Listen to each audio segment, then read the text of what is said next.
हरि ओम। नारायण हरिशरणम। प्रस्तुत स्तोत्र जो प्रकृष्ट नंदनोक्तागम तंत्र से लिया गया है, यह महाकाल सहस्रनाम स्तोत्र है। द्वापर युग के अंत में जब भगवान विष्णु ने इस धराधाम पर यदुवंश में वसुदेव जी और देवकी के पुत्र के रूप में श्री कृष्ण अवतार ग्रहण किया, तो कंस के उद्धार के बाद उज्जैन अर्थात अवंतिका नगरी में स्थित सांदीपनि नामक मुनि के आश्रम में शिक्षा ग्रहण करने की लीला की।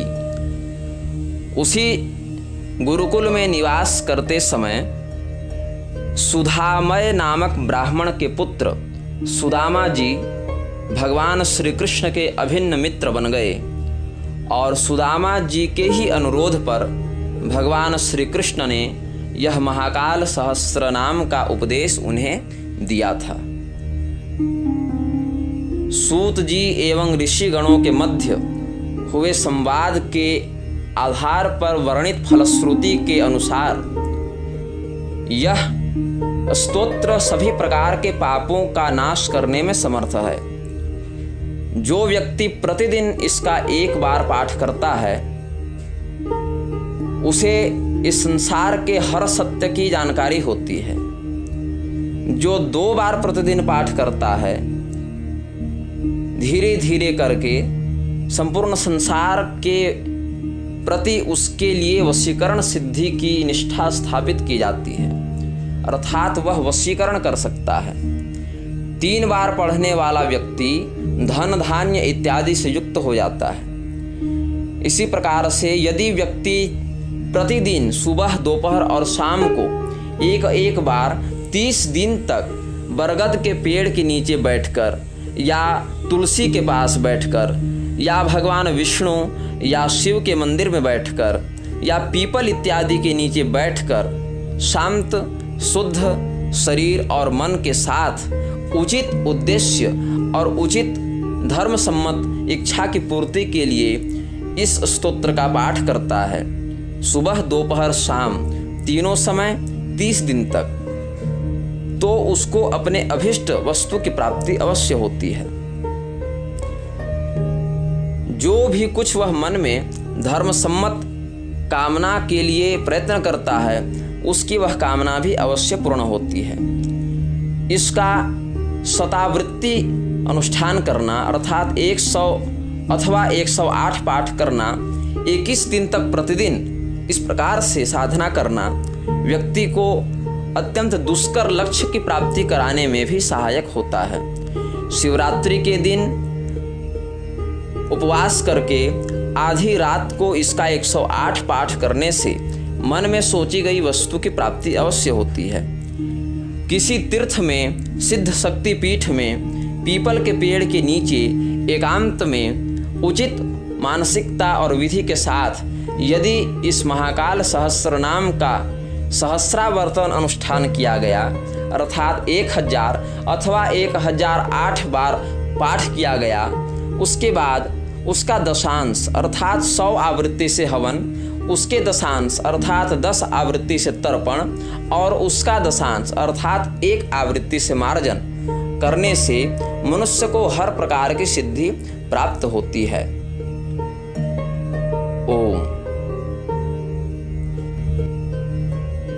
ओम श्री महाकाल सहस्रनाम स्तोत्रम। ऋषिरुवाच महाकाल सहस्रं तो श्रोतुमिच्छामि सुव्रत कथयस्व प्रसादेन शिष्याय वक्तुमर्हसि। सूत उवाच सुधामयः सुतः श्रीमान् सुदामा नाम वै द्विजः तेन गोपीपतिः कृष्णो विद्यामभ्यसितुं गतः सांदीपनान्तिके वन्त्यां गतौ तौ पठनार्थिनौ चतुःषष्टिः कलाः सर्वाः कृता विद्याश्चतुर्दश। एकदा प्राह कृष्णं स सुदामा द्विजसत्तमः। सुदामोवाच महाकालं प्रति बिल्वं केन मन्त्रेण वार्पणं करोमि वद मे कृष्ण कृपया सात्वताङ्पते। श्रीकृष्ण उवाच शृणु मित्र महाप्राज्ञ कथयामि तवाग्रतः। सहस्रं कालकालस्य महाकालस्य वै द्विज सुगोप्यं सर्वदा विप्र भक्ताया भासितं मया। कुरु बिल्वार्पणं तेन येन त्वं विन्दते सुखं। सहस्रस्यास्य ऋष्योऽहं छन्दोऽनुष्टुप् तथैव च। देवः प्रोक्तो महाकालो विनियोगश्च सिद्धये। संकल्प्येवं ततोऽध्यायेन् महाकालविभुं मुदा। विनियोगः। हरिः ओम्। अस्य श्रीमहाकाल सहस्रनामस्तोत्र महामन्त्रस्य श्रीकृष्ण भगवान् ऋषिः अनुष्टुप् छन्दः। श्रीमहाकालः परमात्मा देवता। श्रीमहाकालप्रीत्यर्थे सहस्रनाम जपे विनियोगः। ध्यानं कुङ्कुमागरुकस्तूरी केशरेण विवर्चितं नानापुष्पस्रजालङ्कृत बिल्वमौलिदलान्वितं। पुरो नन्दिस्थितो वामे गिरिराजकुमारिका ब्राह्मणैरावृतं नित्यं महाकालमहं भजे। श्रीमहाकालसहस्रनामस्तोत्रम्। ॐ महाकालो महारूपो महादेवो महेश्वरः महाप्राज्ञो महाशम्भुर्महेशो मोहभञ्जनः। माम्यो मन्मथहन्ता च मोहनो मृत्युनाशनः। माम्यदो माधवो मोक्षो मोक्षदो मरणापहा। मुहूर्तो मुनिवन्द्यश्च मनुरूपो मनुर्मनुः। मन्मथारिर्महाप्राज्ञो मनोनन्दो ममत्वः। मुनीशो मुनिकर्ता च महत्त्वं महदाधिपः। मैनाको मैनकावन्द्यो मध्वरिप्राणवल्लभः। महालयेश्वरो मोक्षो मेघनादेश्वराभिधः। मुक्तीश्वरो महामुक्तो मन्त्रज्ञो मन्त्रकारकः। मंगलो मंगलाधीशो मध्यदेशपतिर्महान्। मागधो मन्मथो मत्तो मातंगो मालतीपतिः। माथुरो मथुरानाथो मालवाधीशमन्युपः। मारुतिर्मीनपो मौनो मार्कण्डो मण्डलो मृडः। मधुप्रियो मधुस्नायी मिष्टभोजी मृणालधृक्। मञ्जुलो मल्लमोदज्ञो मोदकृन्मोददायकः। मुक्तिदो मुक्तरूपश्च मुक्तमालाविभूषितः। मृकण्डो मोदपो मोदो मोदकाशनकारकः। यज्ञो यज्ञपतिर्यज्ञो यज्ञेशो यज्ञनाशनः। यज्ञतेजायसो योगी योगीशो योगदायकः। यतिरूपो याज्ञवल्क्यो यज्ञकृद्यज्ञलुप्तः। यज्ञभृद्यज्ञः यज्ञो यज्ञभुग्यज्ञसाधकः। यज्ञाङ्गो यज्ञहोता च यज्वानो यजनो यतिः। यशः प्रदो यशः कर्ता यशो यज्ञोपवेतधृक्। यज्ञसेनो याज्ञिकश्च यशोदावरदायकः। यमेशो यमकर्ता च यमदूतनिवारणः। याचको यमुनाक्रीडो याज्ञसेनीहितप्रदः। यवप्रियो यवरूपो यवनान्तो यवीयवः ऋग्वेदो रोगहन्ता च रन्ति देवो रणाग्रणिः रैवतो रैवताधीशो रैवतेश्वरसंज्ञकः रामेश्वरो रकारश्च रामप्रियो रमाप्रियः रणि रणहरो रक्षो रक्षको ऋणहारकः रक्षिता राजरूपोराट् रवो रूपो रजप्रदः रामचन्द्रप्रियो राजा रक्षोघ्नो राक्षसाधिपः राक्षसान् वरदो रामो राक्षसान्तकरो रथी रथप्रियो रथस्थायी रथहारकः रावणप्रियकृद्राव स्वरूपश्च ऋतुरजः रतिवरप्रदाता च रन्तिदेववरप्रदः राजधानी प्रदो रेतो रेवाभञ्जो रविरजी ऋत्विजो रसकर्ता च रसज्ञो रसदायकः रुद्रो रुद्राक्षधृग्रौद्रो रत्नो रत्नैर्विभूषितः रूपेश्वरो रमापूज्यो रुरुराज्यस्थलेश्वरः लक्षो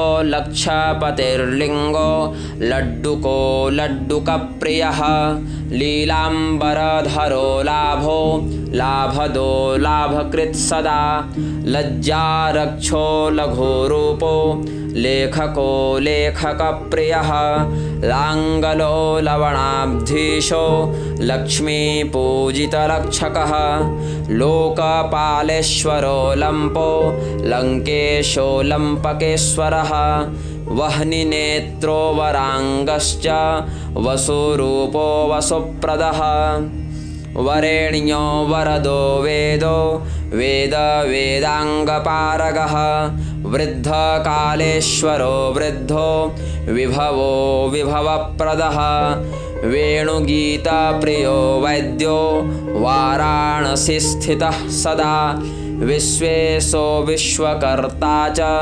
विश्वनाथो विनायकः वेदज्ञो वर्णकृद्वर्णि वर्णाश्रमफलप्रदः विश्ववन्द्यो विश्ववेत्ता विश्वावसुर्विभावसुः वित्तरूपो वित्तकर्ता वित्तदो विश्वभावनः विश्वात्मा वैश्वदेवश्च वनेशो वनपालकः वनवासी वृषस्थायी वृषभो वृषभप्रियः बिल्वीदलप्रियो बिल्वो विशालनेत्रसंस्थितः वृषभध्वजो वृषाधीशो वृषभेशो वृषप्रियः बिल्वेश्वरो वरो वीरो वीरेशश्च वनेश्वरः विभूतिभूषितो वेण्यो व्यालयज्ञोपवीतकः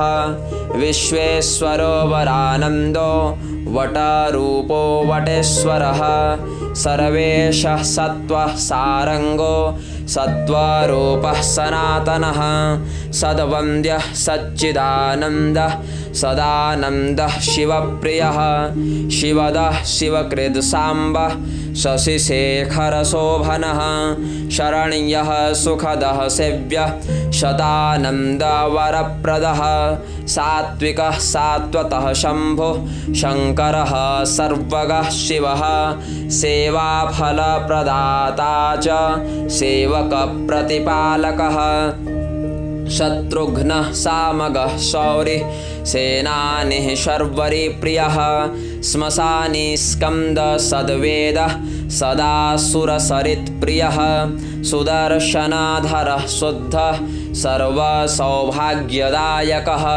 सौभाग्यः सुभगः सूरः सूर्यः सारङ्गमुक्तिदः सप्तस्वरश्च सप्ताश्वः सप्त सप्तर्षिपूजितः शितिकण्ठः शिवाधीशः सङ्गमः सङ्गमेश्वरः सोमेशः सोमतीर्थेशः सर्पधृक् स्वर्णकारकः स्वर्णजा कालेश्वरः सिद्धः सिद्धेशः सिद्धिदायकः सर्वसाक्षी सर्वरूपः सर्वज्ञः शास्त्रसंस्कृतः सौभाग्येश्वर सिंहस्थः शिवेशः सिंहकेश्वरः शूलेश्वरः सुकानन्दः सहस्रधेनुकेश्वरः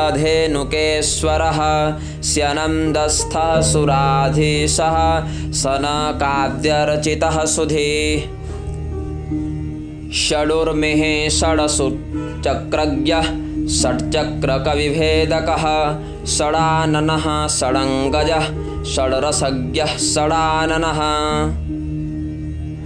हरो हंसो तारातिर्हिरण्यो हाटकेश्वरः हेरम्बो हवनो होता हयरूपो हयप्रदः हस्तिदो हस्तित्वग्धारी हाहाहूहू वरप्रदः हव्यहोम हविष्यान्नो हाटकेशो हविः प्रियः हिरण्यरेता हंसज्ञो हिरण्यो हाटकेश्वरः हनुमदीशो हरो हरसो हरसिद्धिपीठकः हैमो हैमालयो हुः हाहा हेतुर्हठो हठी छत्रः छत्रप्रदः छत्री क्षेत्रज्ञः क्षेत्रनायकः क्षेमः क्षेमप्रदाता च क्षान्तिकृच्छान्तिवर्धनः क्षीरार्णवः क्षीरभोक्ता क्षिप्राकुलपतेः पतिः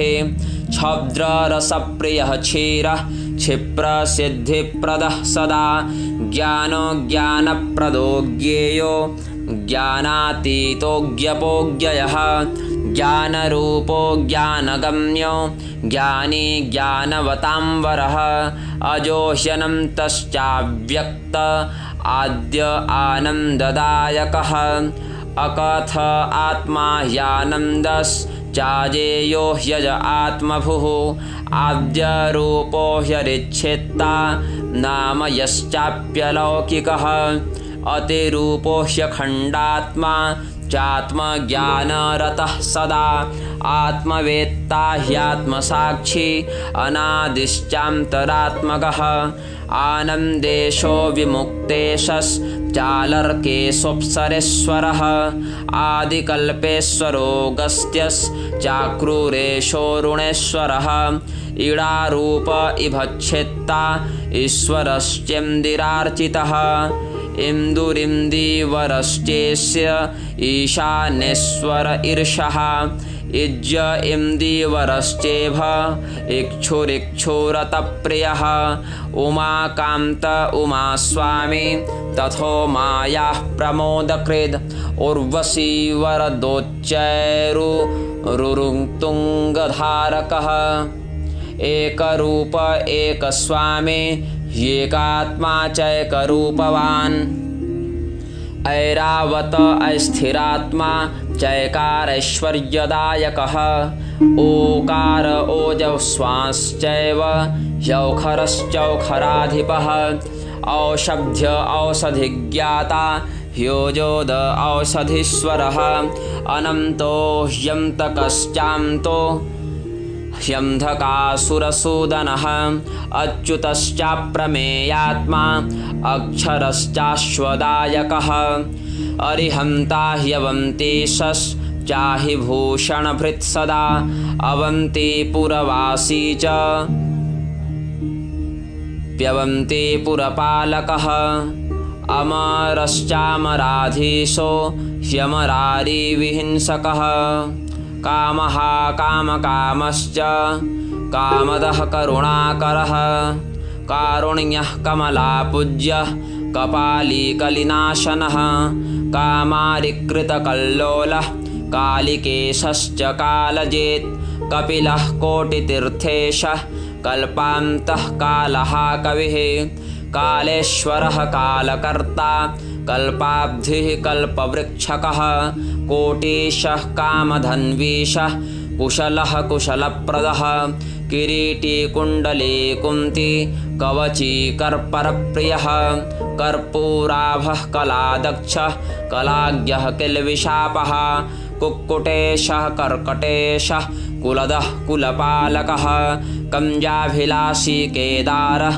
कुङ्कुमार्चितविग्रहः कुन्दपुष्पप्रियः कञ्जः कामारिः कामदाहकः कृष्णारूपः कृपारूपश्चाथ कृष्णार्चिताङ्घ्रिकः कुण्डः कुण्डेश्वरः काण्वः केशवैः परिपूजितः कामेश्वरः कलानाथः कण्ठेशः कुङ्कुमेश्वरः कम्थडेशः कपालेशः कायावरोहणेश्वरः करभेशः कुटुम्बेशः करकेशः कौशलेश्वरः कोसदः कोसभृत्कोशः कौसेयः कौशिकप्रियः खचरः खचराधीशः खचरेशः खरान्तकः खेचरैः पूजितपदः खेचरी सेवकप्रियः खण्डेश्वरः खड्गरूपः खड्गग्राही खगेश्वरः खेटः खेटप्रियः खण्डः खण्डपालः खलान्तकः खाण्डवः खाण्डवाधीशः खड्गता संगमस्थितः गिरिशो गिरिजाधीशो गजारित्वगविभूषितः गौतमो गिरिराजश्च गङ्गाधरो गुणाकरः गौतमी तटवासी च गालवो गोपतीश्वरः गोकर्णो गोपतिर्गर्वो गजारिर्गरुडप्रियः गङ्गामौलिर्गुणग्राही गारुडी विद्ययायुतः गुरोर्गुरुर्गजारातिर्गोपालो गोमतिप्रियः गुणदो गुणकर्ता च गणेशो गणपूजितः गणको गौरवो गर्गो गन्धर्वेण प्रपूजितः गोरक्षो गुर्विणेत्राता गेहो गेहप्रदायकः गीताध्यायी गयाधीशो गोपतिर्गीतमोहितः गिरातीतो गुणातीतो गङ्गेशो गुह्यकेश्वरः ग्रहो ग्रहपतिर्गम्यो ग्रहपीडानिवारणः घटनादिर्घनाधारो घनेश्वरो घनाकरः घुष्मेश्वरो घनाकारो घनरूपो घनाग्रणिः घण्टेश्वरो घटाधीशो घर्घरो घस्मरापः घुष्मेशो घोषकृद्घोषी घोषाघोषो घनध्वनिः घृतप्रियो घृताब्धीशो घण्टो घण्ट घटोत्कचः घटोत्कचाय वरदो घटजन्मा घटेश्वरः घकारोऽङ्कृतोऽङ्गश्च ङ्कारोऽङ्कृताङ्गजः चराचरश्चिदानन्दश्चिन्मयश्चन्द्रशेखरः चन्द्रेश्वरश्चामरेशश्चामरेण विभूषितः चामरश्चामराधीशश्चराचरपतिश्चरः चमत्कृतश्चन्द्रवर्णश्चर्मभृच्चर्मचामरी चाणक्यश्चर्मधारी च चिरचामरदायकः च्यवनेशश्चरुषश्चारुश्चन्द्रादित्येश्वराभिधः चन्द्रभागाप्रियश्चण्डश्चामरैः परिवेजितः छत्रेश्वरश्छत्रधारी छत्रदश्छलहाच्छली छत्रेशश्छत्रकृच्छत्रे छन्दविच्छन्ददायकः जगन्नाथो जनाधारो जगदीशो जनार्दनः जाह्नवी धृग्जगत्कर्ता जगन्मयो जनाधिपः जीवो जीवप्रदाता च जेताथो जीवनप्रदः जङ्गमश्च जगद्धाता जगत्केन प्रपूजितः जटाधरो जटाजूटे जटिलो जलरोपधृक् जालन्धर शिरश्चेत्ता जलजाङ्घ्रिर्जगत्पतिः जनत्राता जगन्निधिर्जटेश्वरो जलेश्वरः झर्झरो झरणाकारी झुञ्झकृज्झुझहाझरः ञकारश्च ञमोवासी यजनप्रियकारकः टकारश्च ठकारश्च डामरो डमरुप्रियः दण्डधृग् डमरुहस्तो डाकहृद् डमकेश्वरः ढुण्ढो ढुण्ढेश्वरो ढक्को ढक्कानादप्रियः सदा णकारोणस्वरूपश्च णुणो णिणीणकारणः तन्त्रज्ञस्त्रम्बकस्तन्त्रे तुम्बुरुस्तुलसीप्रियः तोणिरधृक्तदाकारस्ताण्डवी ताण्डवेश्वरः तत्त्वज्ञस्तत्त्वरूपे च तात्विकस्तरणिप्रभः त्रिनेत्रस्तरुणस्तत्त्वस्तकारस्तलवासकृत् तेजस्वी तेजोरूपे च तेजः पुञ्जप्रकाशकः तान्त्रिकस्तन्त्रकर्ता च तन्त्रविद्याप्रकाशकः ताम्ररूपस्तदाकारस्तत्त्वदस्तरणिप्रियः ताम्त्रेयस्तमोहातन्वी तामसस्तामसापः ताम्रस्ताम्रप्रदाता च ताम्रवर्णस्तरुप्रियः तपस्वी तापसी तेजोरूपस्थलप्रियः तिलस्तिलप्रदाता च तूलस्थूलप्रदायकः तापीशस्ताम्रपर्णेशस्तिलकस्त्राणकारकः त्रिपुरघ्नस्त्रयातीतस्त्रिलोचनस्त्रिलोकपः त्रिविष्टपेश्वरस्तेजस्त्रिपुरपुरदाहकः तीर्थस्तारापतिस्त्राता ताडिकेशस्तडिज्जवः थकारश्च स्थूलाकारः स्थूलस्थविरस्थानदः स्थाणुस्थायिस्थावरेशस्तम्भः स्थावरपीडः स्थूलरूपस्थितेः कर्ता स्थूलदुःखविनाशनः स्थन्दिलस्थदलस्थाल्यस्थलकृत्थलभृत्स्थले स्थलेश्वरस्थलाकारस्थलाग्रजस्थलेश्वरः दक्षो दक्षहरो द्रव्यो दुन्दुभिवरदायकः देवो देवाग्रजो दानो दानवारिर्दिनेश्वरः देवकृद्देवभृद्दाता दयारूपी दिवस्पतिः दामोदरो दलाधारो दुग्धस्नायी दधिप्रियः देवराजो दिवानाथो देवज्ञो देवताप्रियः देवदेवो दानरूपो दुर्वादलप्रियः सदा दिग्वासादरभोदान्तो दरिद्रघ्नो दिगम्बरः दीनबन्धुर्दुराराध्यो दुरन्तो दुष्टदर्पः दक्षघ्नो दक्षहन्ता च दक्षजामाता देवजित् द्वन्द्वः दुःखः दोग्धा दुर्धरो दुर्धरेश्वरः दानाप्तो दानभृद्दीप्त दीप्तिर्दिव्यो दिवाकरः दम्भः दम्भकृद्दम्भे दक्षजापतिर्दीप्तिमान् धन्वी धनुर्धरो धीरो धान्यकृद्धान्यदायकः धर्माधर्मभृतो धन्यो धर्ममूर्तिर्धनेश्वरः धनदो धुर्जटिर्धान्यो धामदो धार्मिको धनी धर्मराजो धनाधारो धराधरधरापतिः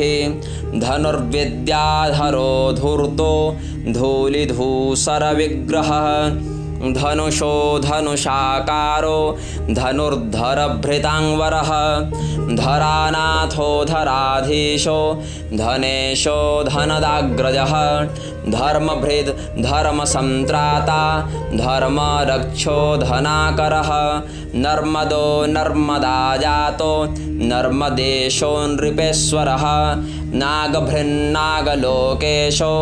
नागभूषणभूषितः नागयज्ञोपवीतेयो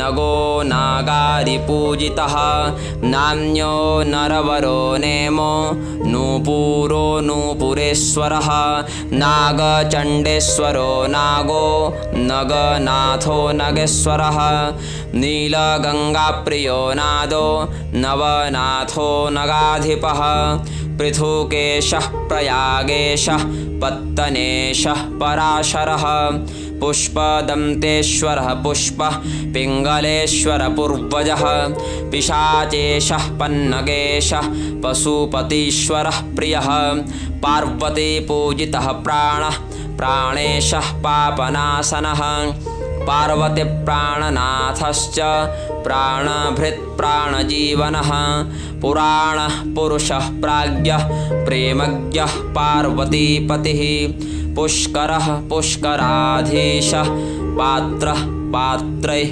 प्रपूजितः पुत्रदः पुण्यदः पूर्णः पाटाम्बरविभूषितः पद्माक्षः पद्मस्रग्धारी पद्मेन परिशोभितः फणिभृत् फणिनाथश्च फेनिकाभक्षकारकः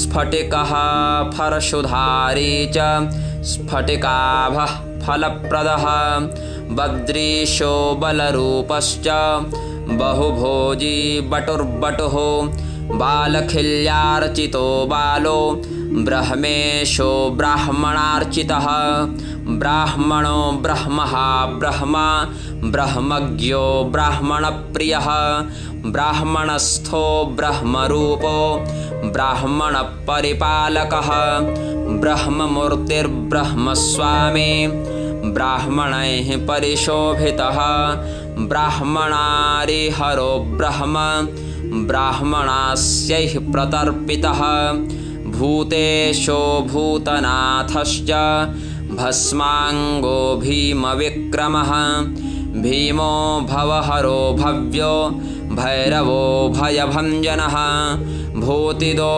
भुवनाधारो भुवनेशो भृगुर्भवः भारतीयो भुजङ्गेशो भास्करो भिन्दिपालधृक् भूतो भयहरो भानुर्भावनो भवनाशनः सहस्रनामभिश्चेतैर्महाकालः प्रसीदतु। ॐ नमो महाकालः प्रसीदतु इति।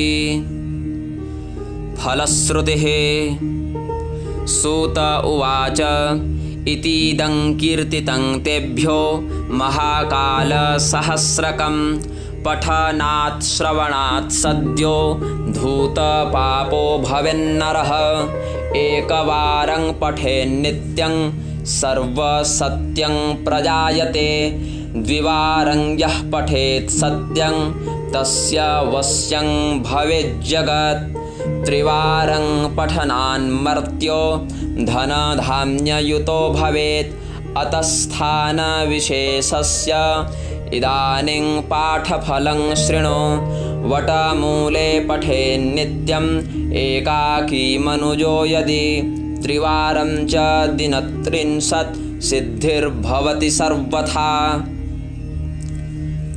अश्वत्थे तुलसीमूले तीर्थे वा हरिहरालये शुचिर्भूत्वा पठेद् यो हि मनसा चिन्तितं लभेत् यत्र तीर्थोऽस्ति चाश्वत्यो वटो वा द्विजसत्तम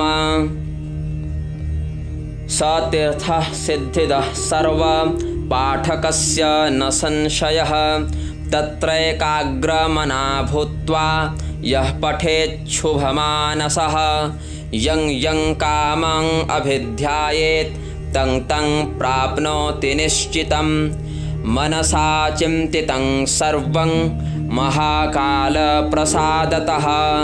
लभते सकलान् कामान् पठनाच्छ्रवणान्नरः शतावर्तं पठेद् यत्र चिन्तितं लभते ध्रुवं दुस्साध्यः सोऽपि साध्यः स्यात् दिनान्येकोनविंशतेः शिवरात्रिदिने मर्त्य उपवासी जितेन्द्रियः निशामध्ये शतावर्तं पठनाच्चिन्तितं लभेत् सहस्रावर्तनं तत्र तीर्थे ह्यस्वत्थसन्निधौ पठनाद् भुक्तिर्मुक्तिश्च भवतीह कलौ युगे तद्दशांसः क्रियाद् होमं तद्दशांसं च तर्पणं दशांसं मार्जयेन्मर्त्यः सर्वसिद्धिः प्रजायते गतं राज्यं अवाप्नोति वन्ध्यापुत्रवती भवेत् कुष्ठरोगाः प्रणश्यन्ति दिव्यदेहो भवेन्नरः सहस्रावर्तपाठेन महाकालप्रियो नरः महाकालप्रसादेन सर्वसिद्धिः प्रजायते शापानुग्रहसामर्थ्यं भवतीह कलौ युगे सत्यं सत्यं न संदेहः सत्यं च गदितं मम कोटितीर्थे पठेद्विप्र महाकालः प्रसीदति प्रपठात् च रुद्रसरसि कुष्ठपीडा निवर्तते सिद्धपीठे पठेद् यो हि तस्य वश्यं भवेज्जगत् क्षिप्राकूले पठेत् प्राज्ञो धनधान्ययुतो भवेत् कालत्रयं पठेद्यश्च शत्रुनिर्मूलनं भवेत् अपमृत्युम् अपाकुर्यात् पठनाद् भैरवालये सिद्धवटस्यञ्छायायां पठते मनुजो यदि वन्ध्यायां जायते पुत्रश्चिरञ्जीवी न संशयः औखरे पठनात् सद्यो भूतपीडा निवर्तते गयाकूपे पठेद् यो हि तुष्टाः स्युः पितरस्ततः गोमत्यां च पठेन् नित्यं विष्णुलोकमवाप्नुयात् अङ्गपाते पठेद् यो हि धूतपातः प्रमुच्यते खड्गता संगमे सद्यः खड्गसिद्धिमवाप्नुयात् पठेद् यमतडागेयो यमदुःखं न पश्यति नवनद्यां पठेद् यो हि